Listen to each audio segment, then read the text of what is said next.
Humanos, Mano Dal Ponte, Humanos, Radio Show na 92, a música nos conecta, os bons papos nos conectam aqui na 92, 984-410010, tá bom?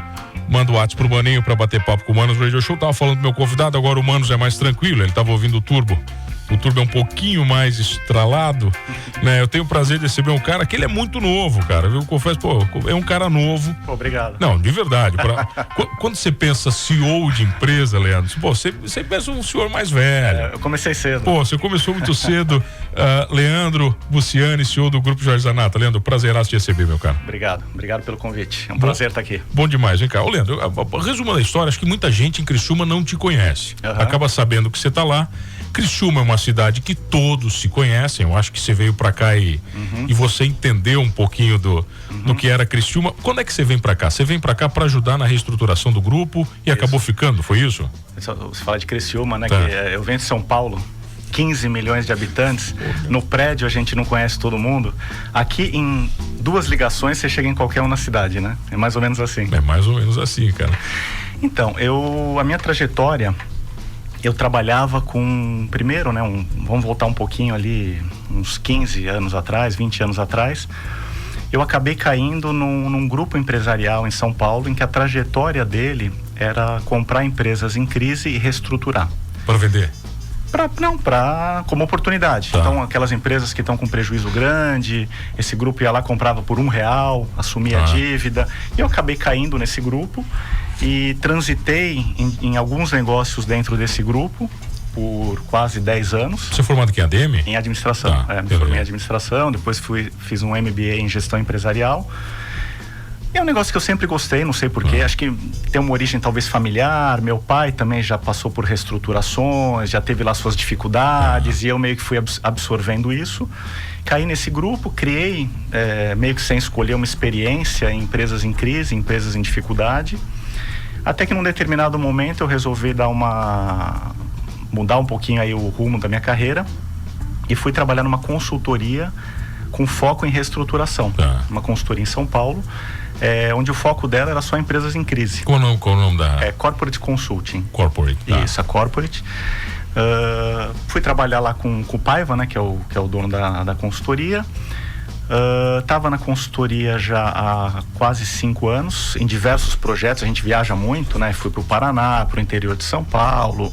Você vai para onde te mandam, né? Onde tem o projeto, né? Onde tem... demanda, você tem que estar lá. Exatamente, mas o foco da consultoria era Sudeste e Sul, né, principalmente. E em maio de 2016, eu estava aqui em Criciúma, tinha vindo para cá para fazer um diagnóstico. Tudo começa com diagnóstico. Do grupo daí? Ainda não. Era de uma cerâmica que estava fechada já, eu nem lembro o nome, uma cerâmica menor, que estava já à beira da falência. Ela contratou a Corporate para vir dar uma olhadinha, ver se tinha saída. Entendi. E eu estava aqui na cidade e Você não conhecia Criciúma? Não conhecia Criciúma. Só do time, imagino. No máximo, do futebol ali, mas... Caí de paraquedas aqui. Você desceu aonde? Em Jaguaruna ou Floripa?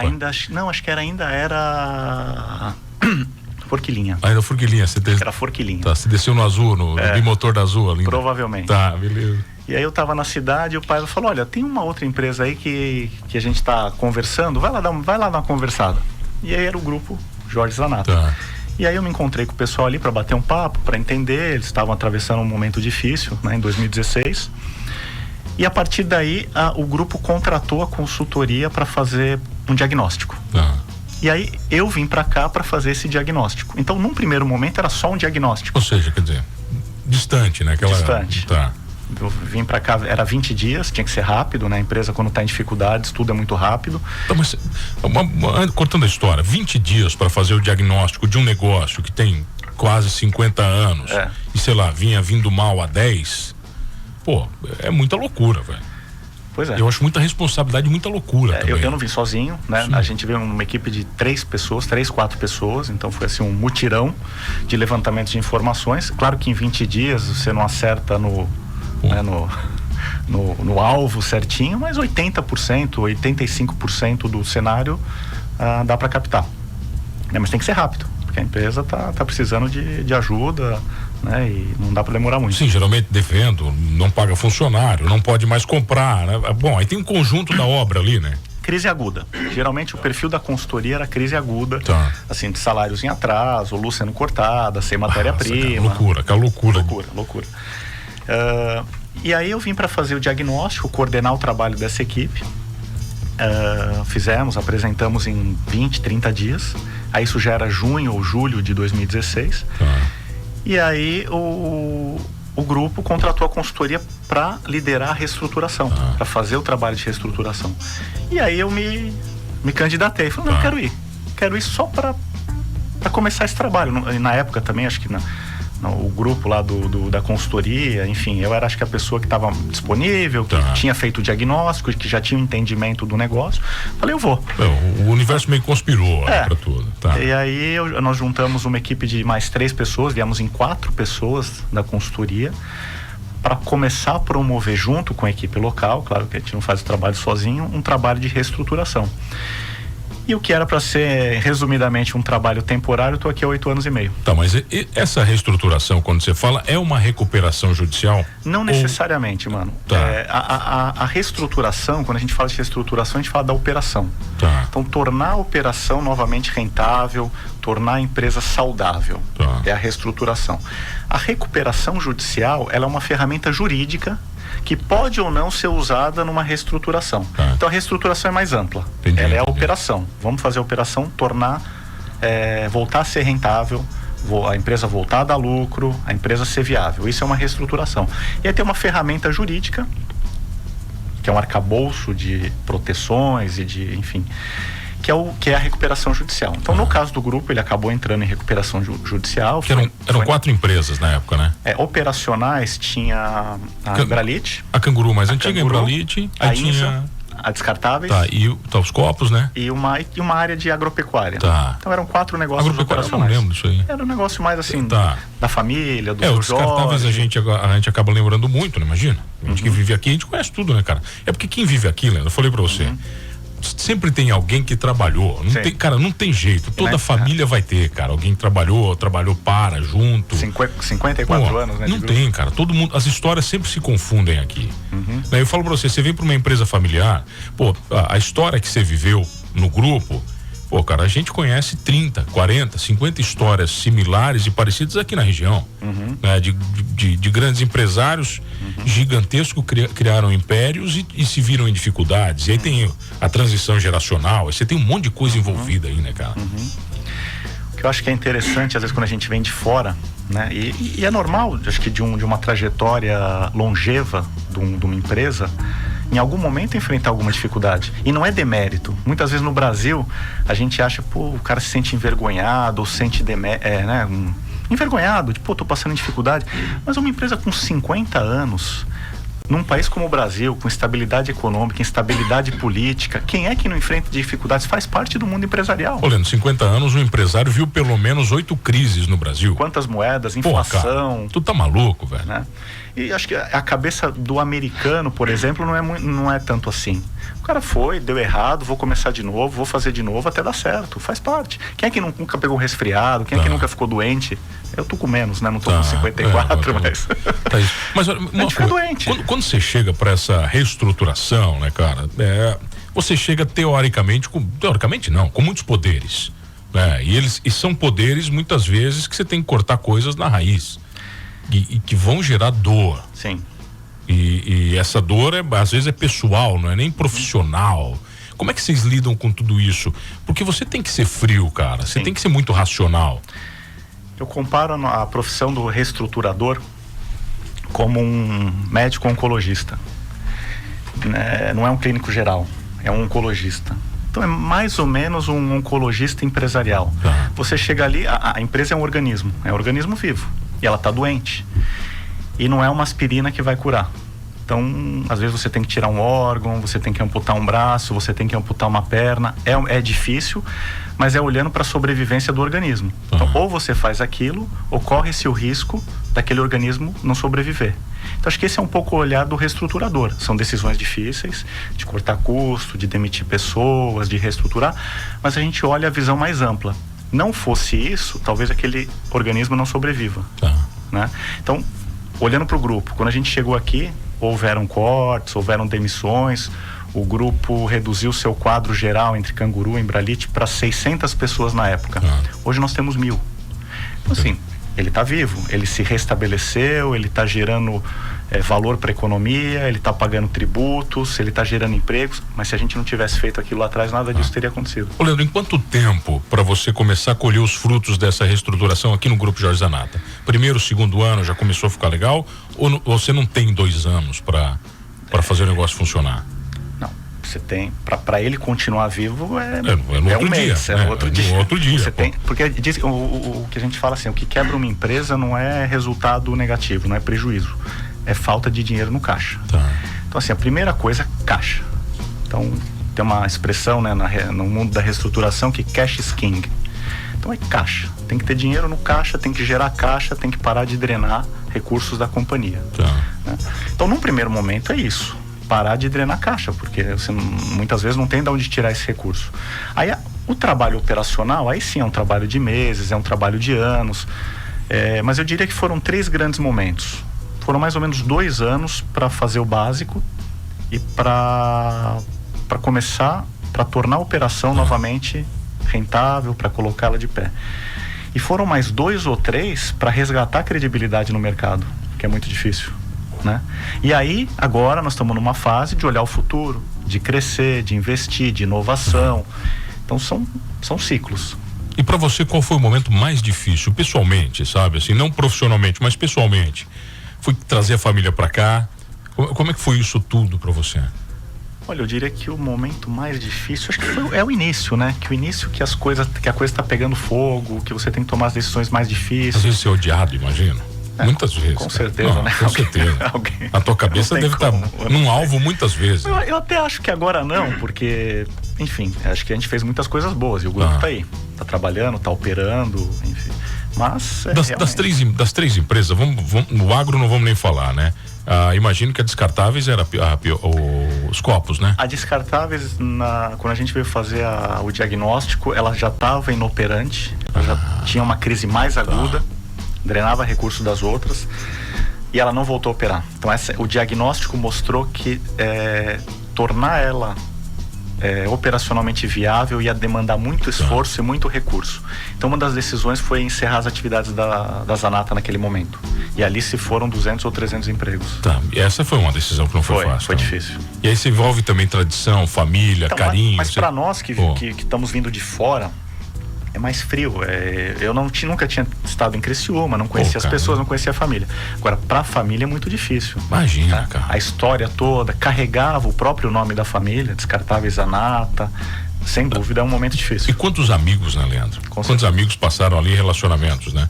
Mas nessa construção sua de reestruturador, né, cara? Eu falo o seguinte: quando você fala hoje, olhar para o futuro, as empresas o quê? Um biano, mais ou menos, já? As duas? Quase lá. Tá, vamos lá. Nosso próximo objetivo é ultrapassar um bi. Um biano, né, abaixo, cara? Quando você olha para trás e vê tudo que você passou, a própria família olha para você, né? E os seus pares, os seus diretores, os seus gerentes, e quando você começa a falar em olhar para o futuro, como é que é isso dentro da organização? Sabe, essa história, ter vivido essa história junto, né? Porque daí é a história que, você pode sair por cima hoje, né? Você sai do cassino ganhando. Beleza, é o sucesso. Mas você não vai sair, eu tenho certeza também. Você tá olhando pro futuro junto. Sem dúvida. Como é que é isso tudo, essa relação, cara? Olha, eu acho que é que nem quando a gente tá numa guerra junto, ou tá num time de futebol. Eu acho que a gente atravessou tantas coisas, e claro que eu tô representando essa história aqui, tô contando essa história, mas foi um trabalho de dezenas de pessoas, de centenas de pessoas. É um trabalho em grupo, é um trabalho em equipe. E eu acho que a gente olhar pro lado, as pessoas que trabalharam com a gente, pra família, pros acionistas, eu acho que criou um laço de confiança muito grande, dos dois lados. E eu acho que é isso que tem feito dar certo. E é um dos motivos que muitas empresas familiares entram em crise. Quando começa a ter falta de desconfiança ou desavenças familiares ou visões diferentes. Então eu acho que a gente conseguiu construir um relacionamento de confiança mútua que nos coloca em linha para enxergar para o futuro, para arregaçar as mangas e olhar para o futuro, que é muito desafiador, né? Tem uma regra da máfia, né? Você destrói uma família inimiga de dentro para fora, né? Geralmente uma família, quando começa a se brigar, ela se destrói, né? Não tem negócio que sobrevive. A empresa vai junto. Não tem como, né? Geralmente a empresa vai junto. Pô, agora me diz uma coisa, no meio desse processo, né? Você teve que mudar muitas culturas internas.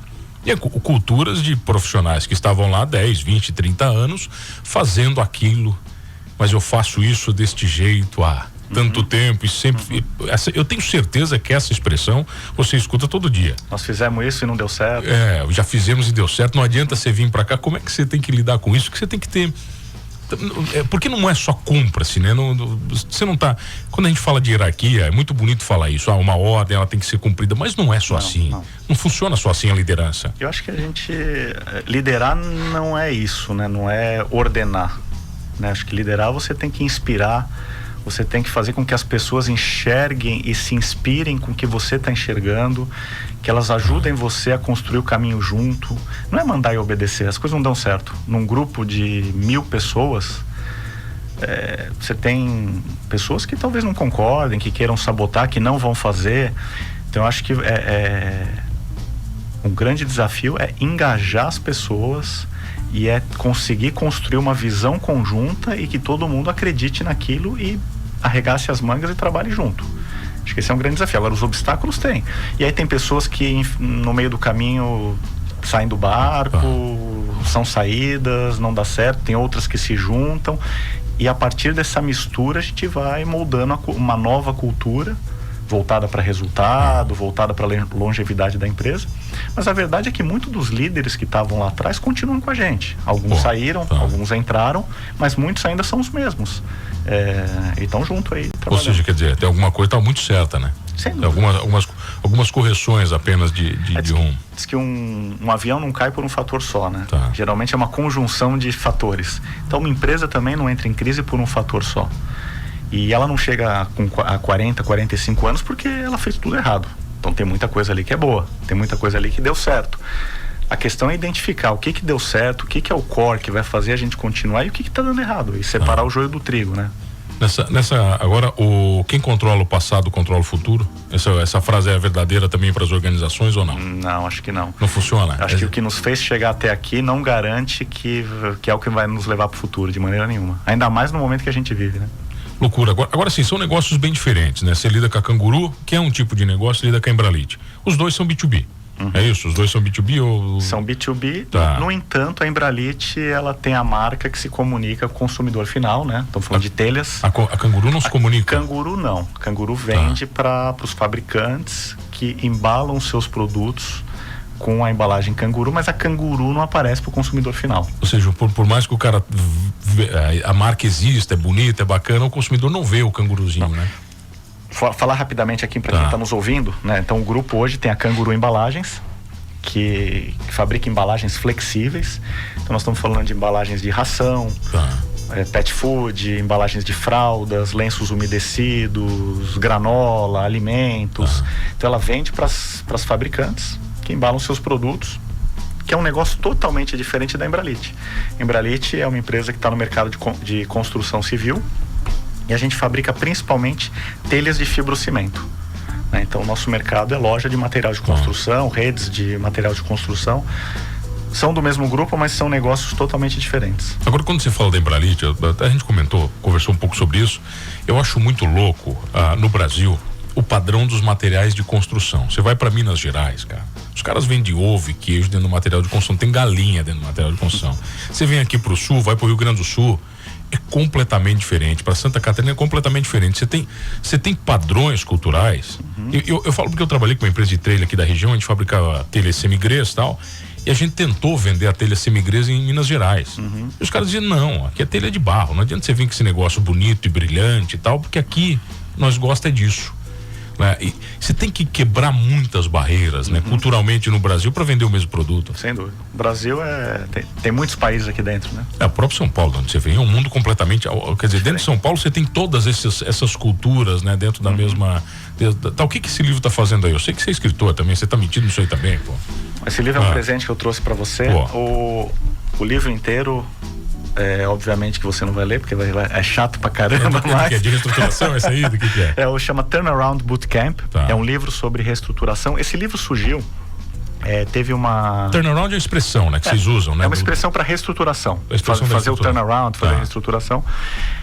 Tinha um curso na FIA, uma escola de administração em São Paulo, uma pós-graduação em reestruturação. E eu fui convidado para dar uma das aulas para contar o case de reestruturação do grupo.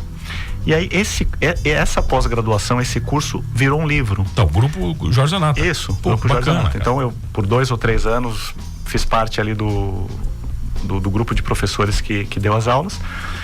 E esse curso virou um livro e um capítulo desse livro conta aqui o nosso case de reestruturação. Pô, que bacana. Então, em 30 páginas aqui, a gente conta um pouquinho da nossa história recente aí da reestruturação. Bom, a gente já volta aqui no Manos Turnaround Bootcamp, né, cara? Tem até um negócio militar aqui. Eu já vi que reestruturação não é tranquilo, então não deve ser. A gente já volta aqui no Manos Radio Show. Leandro Bussiani, CEO do grupo Jorge Zanata, comigo aqui, rapidinho.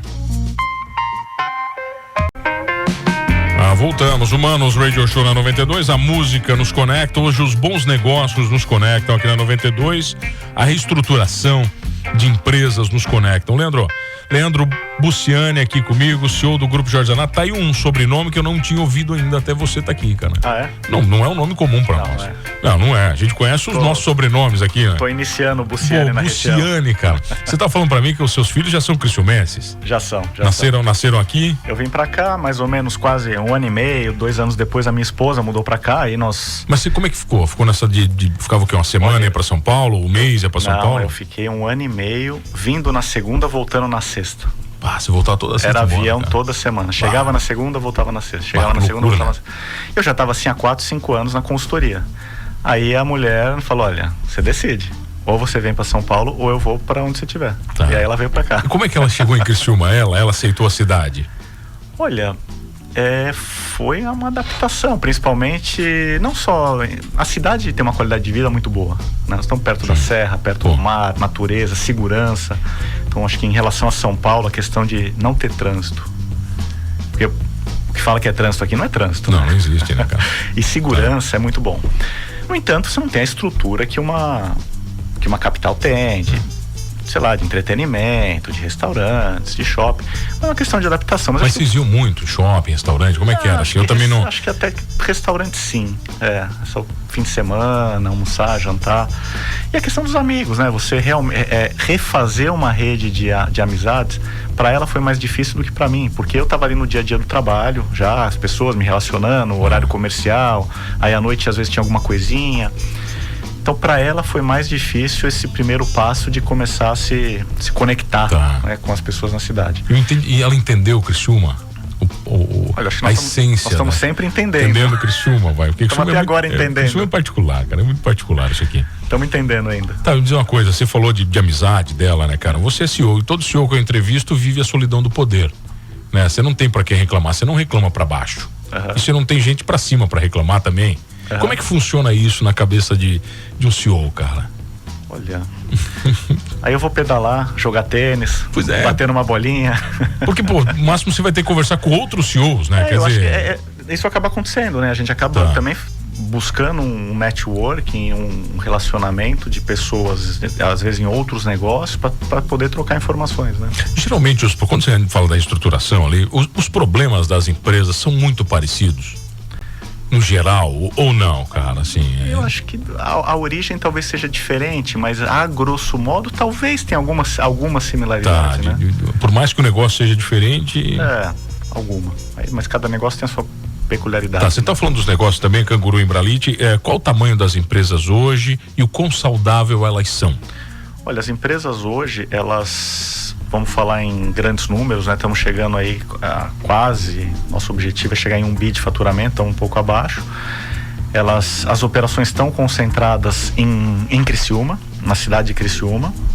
Então, ou seja, todo o benefício, toda a riqueza gerada em termos de tributos, impostos, etc., acaba sendo revertida ao estado de Santa Catarina e ao município de Criciúma. Hoje o grupo gera já aproximadamente 1.000 empregos. Então são 1.000 empregos diretos. A hora que a gente fala entre diretos e indiretos, devemos estar falando aí em torno de 4 a 5 mil pessoas que de alguma forma, direto ou indiretamente, são beneficiados pelo grupo no município.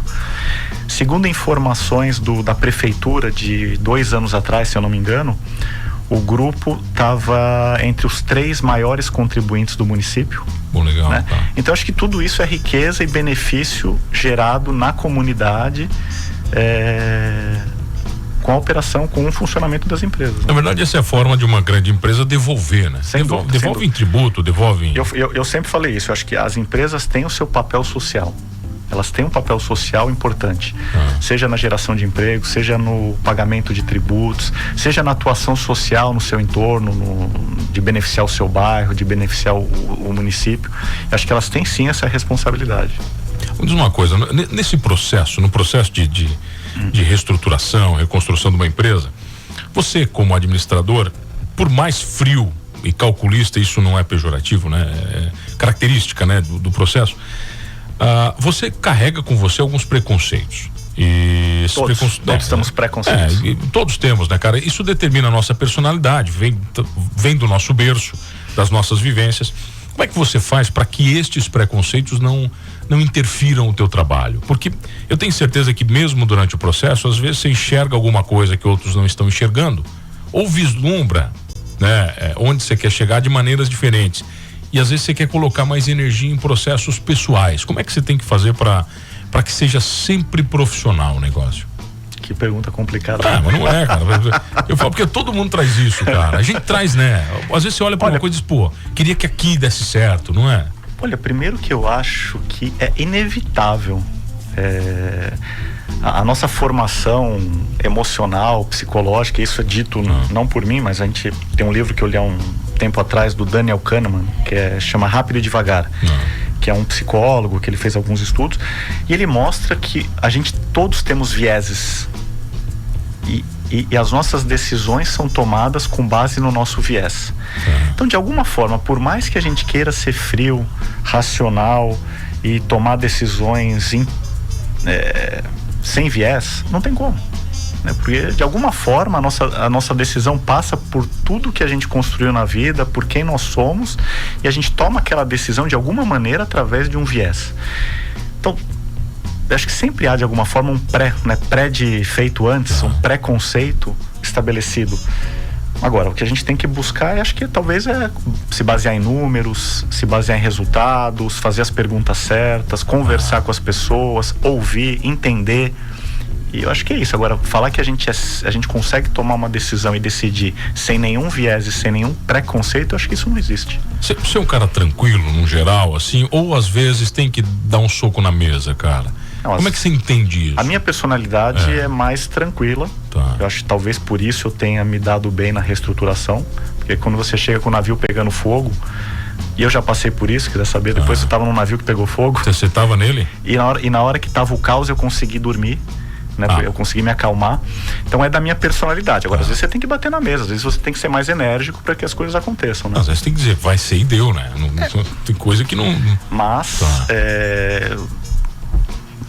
não dá para ficar desesperado com tudo, senão a coisa não acontece. Você falou de liderança antes, né, cara? Existe uma escola que ensina você a ser líder? Ou você aprende liderança com a dor? Olha, eu acho que uma escola, não sei se existe. Eu acho que, mas dá para ser aprimorado. Eu acho que o líder nasce, mas também se torna. Eu acho que de alguma forma você pode nascer com um perfil de liderança mais forte. A gente vê isso em crianças ou até em animais. Eles estão ali, eles têm um perfil de liderança, mas também você pode se tornar, você pode aperfeiçoar, você pode lapidar esse perfil para ser um líder melhor, um líder mais efetivo. Para onde você vai direcionar sua liderança, de que forma você vai influenciar as outras pessoas positivamente, né? Então acho que você nasce, mas também se torna um líder. Agora uma coisa também, para mim, quando você está na posição que você está como CEO, ela só faz sentido quando você olha para baixo e exige de você que os outros sejam melhores do que você e que evoluam.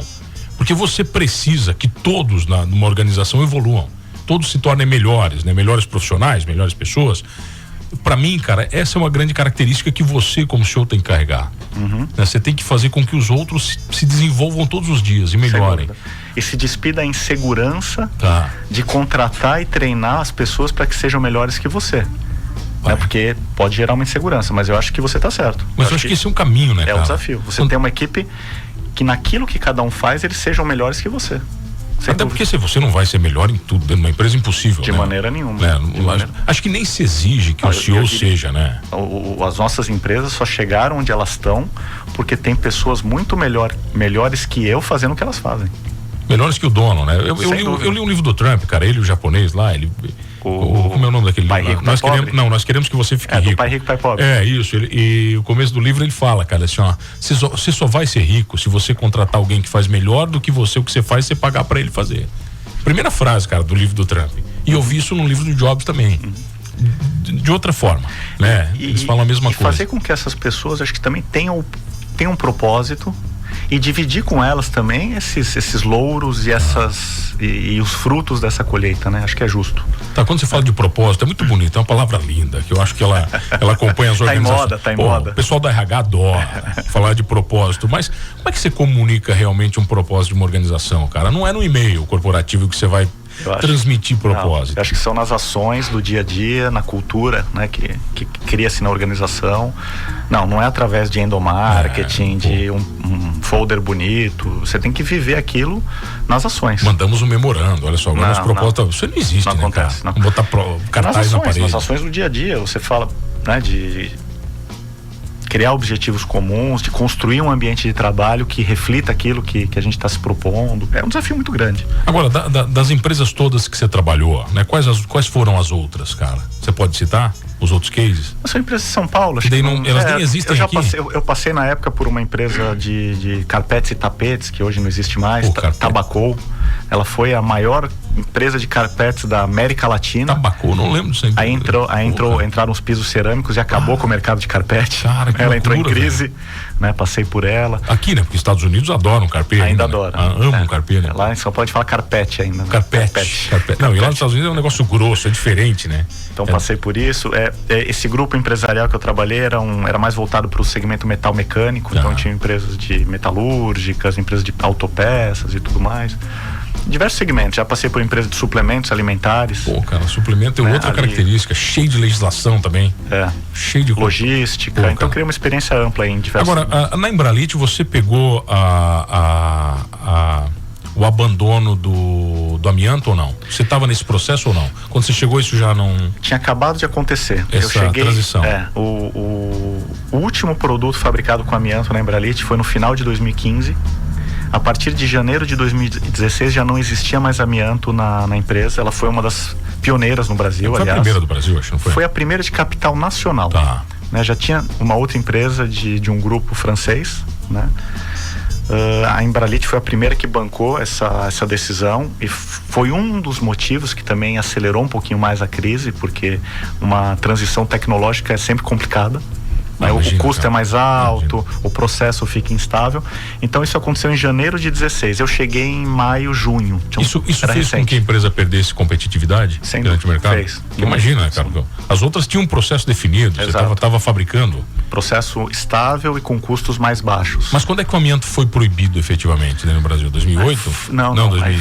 Ele foi proibido, a fabricação foram anos depois. Se eu não me engano, em 2018, 2019. Acho que foi 2, 3 anos depois, né? Foram anos depois. E eu lembro, cara, na época que o pessoal dizia, pô, sem amianto essas telhas não valem nada. Imagina quebrar esse preconceito também do mercado, cara. Você tem uma reconstrução também cultural que você tem que fazer. E aí não era só Embralite, era o mercado inteiro agora, depois falando nisso. E as características do produto ficam diferentes.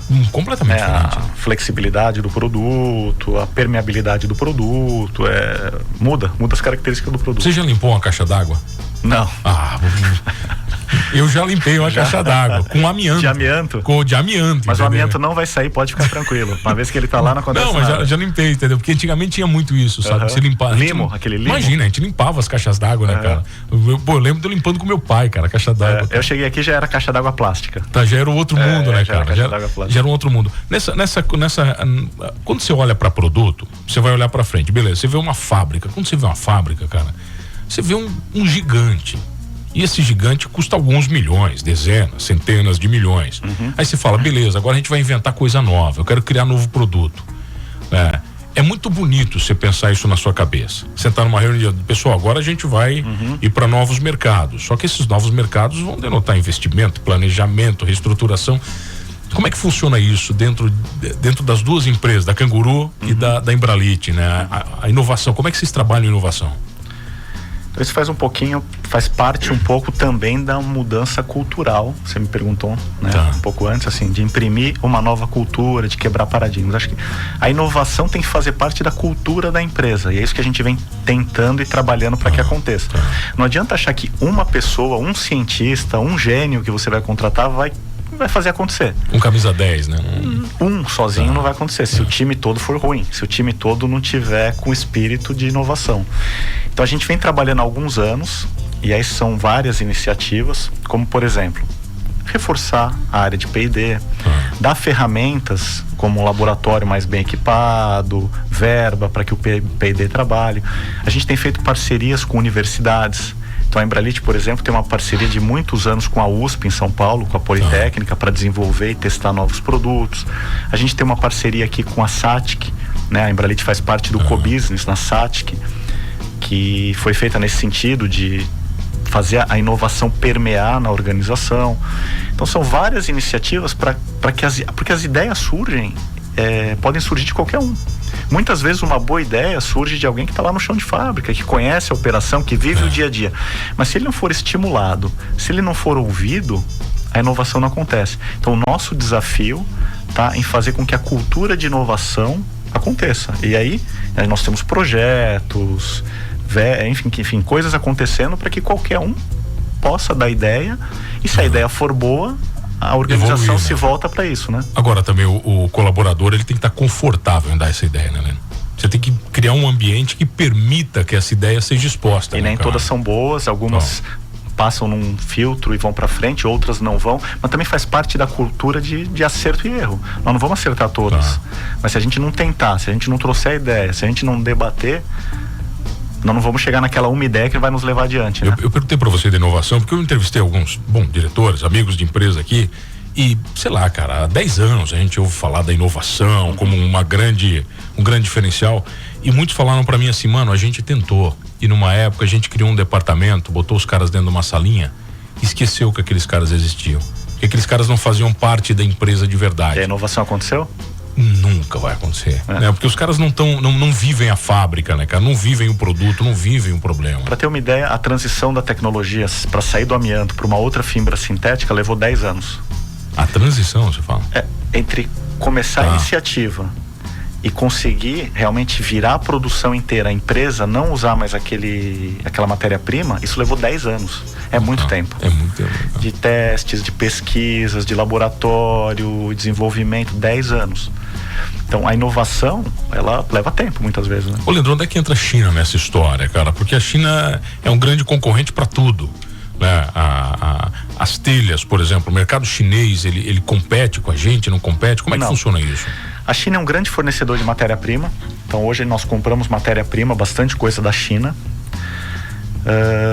No entanto, por custo logístico, eles não conseguem trazer o produto acabado de forma competitiva. Então não temos concorrentes chineses para telha e nem para embalagens. Porque a embalagem a embalagem, nós vamos para um outro mundo, que é o tailor-made. Então nós fazemos embalagens sob medida, com a arte do cliente, e aí tem uma série de complexidades do plástico e da embalagem, de tonalidade, de imagem, de ajuste, de assistência técnica, rodar em máquina, que uma empresa na China não consegue dar esse nível de serviço de atendimento difícil aqui no Brasil, para o nosso segmento, né? Você fala de embalagem, eu lembro, eu estudei com 2 caras, os caras fizeram pós comigo de design, os caras que trabalhavam na Seara, no departamento de embalagens da Seara.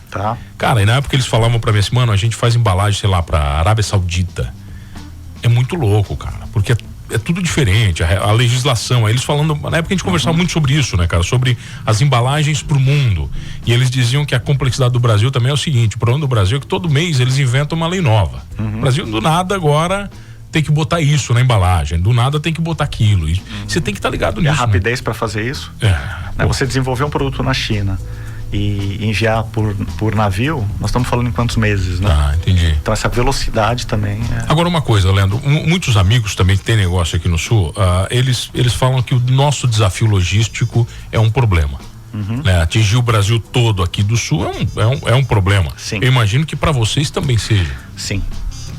principalmente para telhas. Tanto é que tem algumas regiões do Brasil em que nós não somos competitivos por conta da questão logística. Então, por sei lá, vamos lá, um Amazonas, um Acre da vida, você consegue ser ou não? Pouco. Não tem, porra. Mas você vê, depende da malha logística. Por exemplo, o Sudeste, a hora que a gente fala São Paulo, Minas Gerais, Rio de Janeiro, são estados que é muito difícil a gente chegar. No entanto, a gente consegue chegar no Nordeste de forma competitiva por conta da cabotagem. Tá, entendi. Então a gente não chega em estados mais perto. Que teoricamente é do lado. Tem que ser rodoviário, e aí o custo fica alto. No entanto, a gente consegue chegar mais longe se a gente tem uma malha de cabotagem que funciona. Tá. O Brasil tem isso também, né, cara? Tem esse potencial que a gente, ferroviário Agora me diz uma coisa, quando você faz cálculo dentro de uma empresa, às vezes 1% é muita coisa. Quando eu falo de 1% de 100, às vezes não é nada, mas 1% de 1 bilhão já começa a doer. Isso também, cara, você tem que transmitir isso muito bem pros colaboradores, para todo mundo que está no processo, que a economia está em tudo. Como é que é? Porque o cara não adianta, velho. A última linha que manda sempre, não tem jeito. Sem dúvida. A última linha do relatório, você tá tudo bonitão, você tem 100 páginas, mas é a última. Cadê o vermelho? Não adianta. Não adianta nada. Tudo que a gente tá falando aqui joga fora, inovação, Como é que funciona isso, cara? Olha, acho que aí é controles, né? A gente tem que medir e controlar. Então ali, claro, a gente já tem um amadurecimento por conta do tempo e do tamanho do grupo, que a gente tem departamento de controladoria, a gente tem ferramentas em que a gente busca medir e controlar. E aí tem verba, orçamento, controle, centro de custo, responsáveis, e é por aí. Acho que... Agora uma pergunta que eu sempre faço para CEO, que eu gosto dessa palavra também. A inovação é bonita, motivação é bonita, cultura é bonita. Agora, feedback. Eu acho essa palavra linda também, que ela sempre acompanha os RHs, né? Como é que você dá um feedback positivo e negativo, e como é que faz com que um colaborador esteja contigo? Porque muitas vezes o seu feedback, voltamos para o conceito, você tem que ser objetivo no que você está falando, mas existem maneiras de falar com cada pessoa entende da sua maneira também. Como é que é isso na tua cabeça de CEO, cara? Que você conversa com cada um de uma maneira. Sim. Olha, lá no grupo hoje a gente tem uma ferramenta, uma sistemática estruturada de feedback. Claro que ele pode acontecer em qualquer momento, né, em conversas informais ou formais, mas no nosso caso a gente vem amadurecendo e desenvolvendo uma sistemática de avaliação de desempenho, uma rotina de avaliação de desempenho. Então cada um tem os seus objetivos, suas responsabilidades, suas métricas, seus indicadores, e nessa avaliação que acontece a cada 6 meses, a gente serve também para que seja dado um feedback positivo, negativo, para que seja feito um plano de ação, um plano de desenvolvimento. Então a gente tem trabalhado também em estruturar a rotina de avaliação de desempenho e feedback. Agora, estamos falando de ser humano, né? É muito delicado, é muito difícil, e a qualquer momento isso é momento para acontecer, né? E às vezes o que para você falar alguma coisa não importa, para outro o mundo acaba. Sem dúvida. Você falar pro cara que o trabalho dele não tá bom de alguma maneira. E eu acho que esse é um desafio, um grande desafio do líder, é ter essa sensibilidade que no final das contas ele vai fazer acontecer através das pessoas. Né? Não vai fazer sozinho, ele tem um time, é o time que vai trabalhar com ele, e cada um é de um jeito. Então o input que você dá em um não necessariamente vai servir para o outro. A mesma energia, né? Não adianta. A motivação, né? É bem complexo. Vocês têm que saber o que falar. Bom, cara, não dá tempo para mais nada, Leandro. Quero te agradecer, prazer, cara, sempre um prazer falar contigo. De verdade, obrigado pelo presente. Me comprometo a ler o seu capítulo. O seu capítulo eu vou ler. Pelo menos o comecinho. Não, o seu capítulo eu vou ler. Tá marcado ali. Obrigado pelo carinho, cara. Tá, Joel, imagina. Obrigado você pelo convite e um grande abraço aí a todos os ouvintes. Tem LinkedIn, né? Procura lá, é mais fácil, né? Leandro Buciani, tudo junto. Pronto, Buciani. Você é daqui do Sul, né, cara? O Instagram é mais para uso pessoal, mas o LinkedIn tem bastante coisa. Tem bastante coisa. Obrigado, Leandro. Leandro Buciani, CEO do grupo Jorge Zanata, comigo aqui no Manos Radio Show. Não esqueça de uma coisa, nesse programa, somos todos humanos. Adoramos feedback.